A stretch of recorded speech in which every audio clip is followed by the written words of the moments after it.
All right, we are going to make some Flower Power sprinkles. So we've got some parchment down, and we've got our toothpaste, thick toothpaste consistency icing. And the difference with doing them as a sprinkle versus on a cookie is on a sprinkle, you are not going to scrape away as much. You want it to be thick. If you scrape away like you do on a cookie for that thin consistency or layer of stenciling, you are going to make sprinkles that will just crumble in your hands. They'll be just not sturdy enough. So these you don't want to scrape away, you just want a thick consistency. And the cool part about this is you don't have to rinse off. You can actually use what's on there to make your next row. You can mix colors. It looks really cool with mixed colors. And then these are really fast to dry, but once you've got them nice and dry, you can put them in a little container and just have sprinkles. So this is a great way to use up your extra icing as well. So I'm just going to put some lavender over top of my pink so I get a little mixed. No two flowers are the same.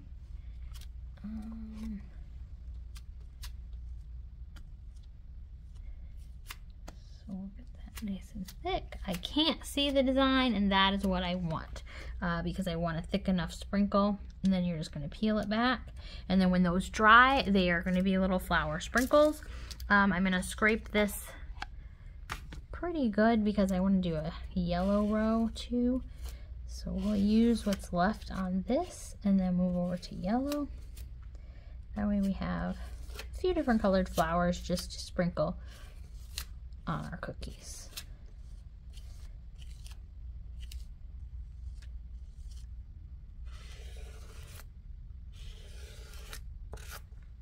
I am scraping away, but I'm going to put it back on there because I want it thick. I just wanted to see my stencil.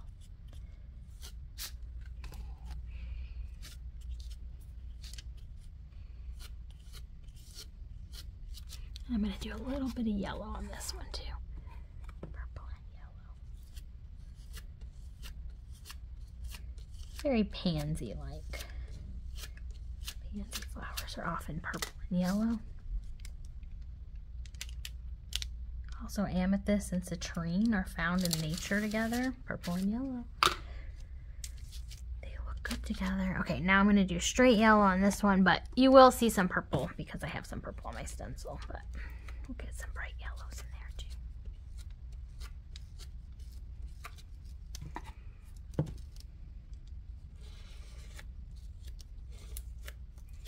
This half a little mixed. You can do any color that you want, and you can just make as many as you want. When you are picking out stencils for this, this got a little murky, but when you are picking out stencils for this, you want stencils that are whole cuts. You don't want things that are like individual petals, because those individual petals, each petal is going to come out a separate stencil, so you need a whole cut. And we're going to let those dry. 15-20 minutes, they're usually dry. If you want to leave them overnight, that's great. And then they'll just pop right off. And then right on the grass, we're just going to stick a couple little flower heads.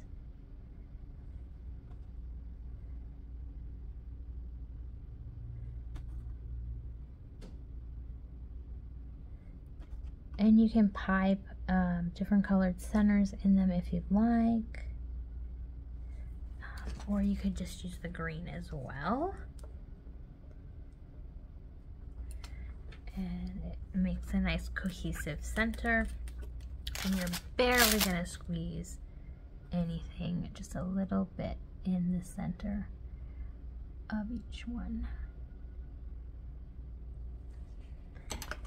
And of course you can put, you can stencil again. Once that one's dry, you could stencil before the grass and put a saying on it, or you can just leave the crackled egg in the color. It looks really nice.